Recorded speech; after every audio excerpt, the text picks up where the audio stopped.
Welcome to my beautiful Monday o karong adlaw or karong orasa di ay. Palarget na gid tanong murag paspas kay oras mga my dear kung saan gaina mao pa pag-start nato sa ato ang day. Namutang patag sunscreen sa atong now. So karon pauli na pud ta. So finally ako nang nasarado ang mga dapat, na-check na pud nako anya. Ready na ta mo gawas ingon ana. Ako lang i-chika sa inyo nga. Ang pag-create bitog PowerPoint diri ang maugyoy pinakalisod para sa kuha ha. Like for example karon ang akong whole afternoon vacant gina nako siya.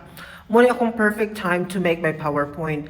Pero kanang whole afternoon dili pa gid na siya enough mga my dear nga mag-create nako ang entire nako nga PowerPoint. So na ko nasugdan.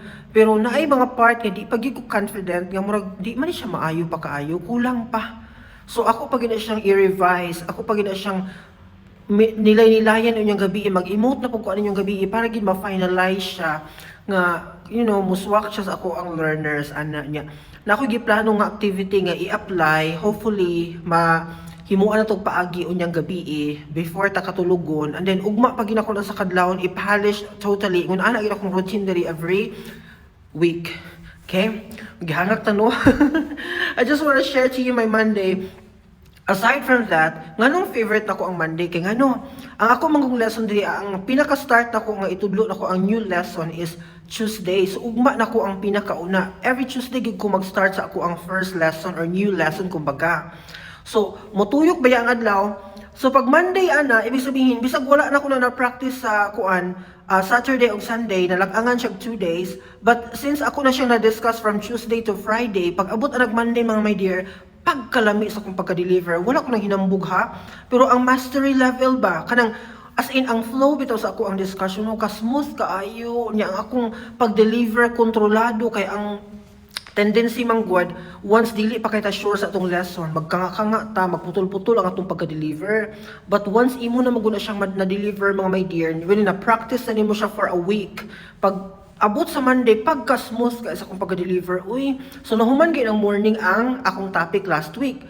So karon, nag-create na pug ko para sa akong topic for tomorrow, ana. So gamito na po nako ni siyang lesson from Tuesday, tomorrow, starting tomorrow, anya, mahuman na po ni siyang Monday next week.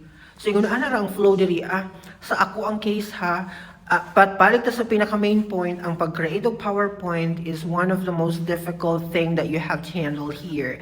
Kay dili mo guna, again, ako na ba yung giingon sa inyo, nga dili lang na siya PowerPoint, nga ilamba lang nimo basta-basta, but you have to think kung makaya ba siya sa imuhang estudyante. Ana, gid ang permi nimong ibutang sa imong hunahuna. Kaya ka ni nila? Because if not, so you have to revise the one, make it easier for them to understand and follow your lesson. Igan ana ang kinabuhi sa usa ka foreign teacher here in Taiwan. So definitely, it's kind of a challenging task sa ato ang mga teachers. But anyway, medyo taas-taas na akong chika mga my dear. Nagkakatag video today, thank you Lord. So I'm going to close my window now. Kaning duol sa kuang bangko. Nag-check na po na ko ang akong mga areas. So, I'm now ready to go.